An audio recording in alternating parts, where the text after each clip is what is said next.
Então vamos caminhar em segundo lugar, a prática do bem. Segunda lição, versículo 3 a 5. Revela se tenho caráter cristão. Revela se tenho caráter cristão. Versículo 3, aquele que considera ser alguma coisa não sendo nada. Olha só, parece que então a Bíblia está falando aqui que o ser humano não tem valor. Não, não é isso. Ela não está se referindo ao valor que o ser humano tem para Deus. Porque o valor que o ser humano tem para Deus é o valor de Jesus Cristo. Deus deu o seu próprio Filho. Então não é isso. Quando ele está falando que aquele que considera ser alguma coisa não sendo nada, ele está se referindo a pessoas que se acham melhores do que os outros. A gente orgulhosa. Gente que não tem o caráter cristão, o caráter de Cristo. O orgulhoso, a matemática dele é errada. Ele acha que 0 mais 0 é 1000, não é 0. Quem entende na humildade cristã, e nós só alcançamos a graça de Cristo com a humildade. A gente poderia citar outros textos. Lá em Tiago vai dizer que Deus rejeita os orgulhosos, mas dá graça aos humildes. A gente chega à presença de Deus somente pelo caminho da humildade. Mas o orgulhoso, ele não pensa dessa forma, ele se acha melhor do que o outro. Então veja bem, nós acabamos de ver o primeiro ponto ali, falando do lidar com o próximo.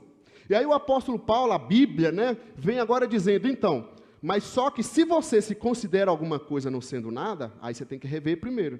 Por que isso, gente? Porque orgulhoso não vai conseguir ajudar ninguém. Você imagina uma pessoa prepotente que se acha melhor do que as outras. A hora que o outro erra, o que ele vai fazer? Aí que ele aproveita para pisar. Está entendendo? Quem se acha melhor do que os outros não ajuda, pisa, humilha. Então, se você se considera alguma coisa não sendo nada, reveja isso. Aí ele fala no versículo 4, examine os próprios atos. Examinar é provar. Se eu examinar as minhas atitudes e eu falar, poxa, deu um 5 aqui, 6. Tem que passar de 4,5, se a média é 5, Deu 5. E aí ele fala, então dá para orgulhar. Vamos fazer um exercício aqui agora, assim, se parar agora, se fosse para pensar agora. Fala, se fosse examinar meus atos em relação a Deus, a Bíblia, a vida cristã. Você examinar o seu, não do outro, tá? A gente é muito bom para examinar os outros. Posso parar agora, assim, de 0 a 10. Seja humilde, tá? Mas não com complexo de inferioridade, mas cuidado para não ser orgulhoso. De 0 a 10, se eu parasse agora, eu falava assim, que nota eu me daria? Examine os próprios atos, prove. A prática do bem revela se eu tenho caráter cristão. Deu a nota para você aí, sim ou não? Os anjos estão vendo, às vezes o Espírito Santo está vendo a nota que você deu aí. Vai passar pela avaliação, pela correção do céu. Então examine os próprios atos. A ideia do texto é essa, você examina você, se avalie. Gente, que coisa boa a gente fazer isso, a gente tem que fazer. Diariamente, semanalmente, mensalmente, semestralmente, anualmente, a Fê até falou no meio, estamos iniciando um novo semestre. É bom esses ciclos, metade do ano. A gente reavaliar como foi esse primeiro semestre, o que eu deixei de fazer, o que eu não fiz. Aquele treino, aquela mudança alimentar que a gente sempre promete, segunda-feira é amanhã, pode ficar tranquilo que ainda dá tempo a começar no segundo semestre. A gente vai fazendo essas avaliações, examine seus próprios atos. Depois que você examinar, se você vê que dá para orgulhar, dá para tirar um 5, então beleza, fica feliz. No entanto, diz o texto, mas sem se comparar com ninguém. Se orgulhe, alegre-se do que você está fazendo, legal, mas não precisa ficar se comparando com ninguém. Não precisa pegar aquele que é fraco, aquele que caiu, aquele outro que você acha que é grandão, que é muito bom. Para com isso. Isso é uma mania nossa, de estar sempre comparando com o outro. Não, examine você mesmo, sua própria vida. Se você está vendo o outro que tem outras características, virtudes, você quer seguir o exemplo, ok, isso é legal, isso é inspiração. Mas não viva de comparação ao outro. Amém ou não amém? E é interessante no texto que quando o apóstolo está falando aqui, examine os próprios atos, se der para se orgulhar de algo, beleza, mas não compare com ninguém. É interessante que no contexto, as pessoas mais críticas e mais duras com aqueles, os mais fracos na fé, os mais novos na fé, eram exatamente as pessoas menos servidoras, menos obedientes à fé. Os mais críticos, os mais duros com aqueles mais novos e mais fracos na fé, eram as pessoas menos obedientes e menos servidoras. Aquela turma que se achava o religioso, o judaizante, que tinha toda a cara de cristãozão. Quando a pessoa pisa demais, está com toda essa preocupação com o erro, pode ver que é ele que tem muita fraqueza, tem muito medo daquela área.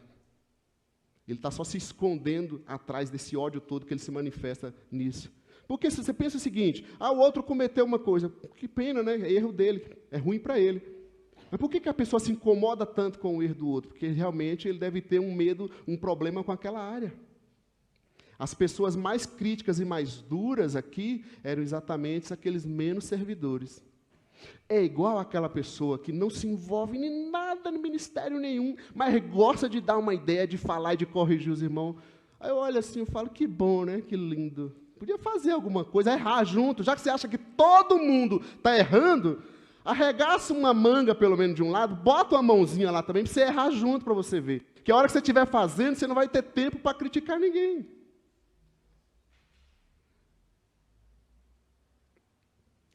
Os mais críticos, então, ele fala orgulhar-se, mas sem se comparar com ninguém. Por que isso sem se comparar? Porque quando você está olhando para as suas próprias cargas, né? No versículo, que eu estou aqui, 3 a 5. Saí do lugar aqui, peraí. Que quem está olhando, fazendo a sua parte, ele não vai ter tempo para ficar vendo o que as pessoas estão fazendo, deixando de fazer, se ela acertou, se ela errou.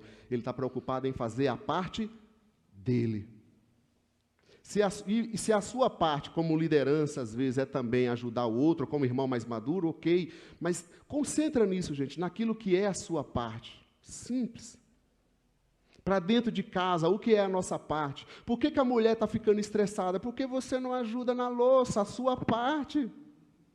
Aí depois você fala que a mulher está estressada, mas você não faz a sua parte. Quem que é errada é ela?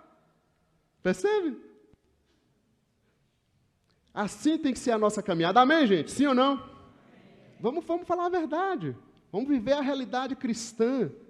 Deixar Deus transformar a nossa vida, aprender o bem, praticar o bem a cada dia. E para isso a gente precisa trabalhar as nossas vidas, nossos relacionamentos, nossa espiritualidade, que aliás vai ser o nosso próximo ponto aqui, né? Revela-se tem o caráter cristão. Versículo 5, sabia que eu estava pulando aqui, voltei. Porque diz assim no versículo 5, parece até uma contradição, que no versículo 3 ele disse para levar as cargas uns dos outros, correto? E aí ele chega no versículo 5 e diz, e cada um leve a própria carga. E aí? A Bíblia está cometendo um erro aqui. No versículo 3 ela fala, leve as cargas uns dos outros. Mas no versículo 5 ele diz que cada um deve levar a própria carga. É uma contradição? Não. É que cada um tem que concentrar naquilo que é a sua parte, que é o seu dever. E inclui na sua parte, no seu dever, o ajudar o outro. Ok? Cada um tem que se concentrar, quando ele diz cada um leve a sua própria carga, foque naquilo que é a sua tarefa, naquilo que é a sua parte. Mas lembre-se que, incluindo-se nessa nossa missão e obrigação, naquilo que é minha parte, inclui uma parte de levar a carga do outro, de ajudar o outro. Mas não significa que ajudar o outro é fazer o que é a parte dele, é ajudá-lo ele a cumprir a parte dele. Está claro ou está escuro?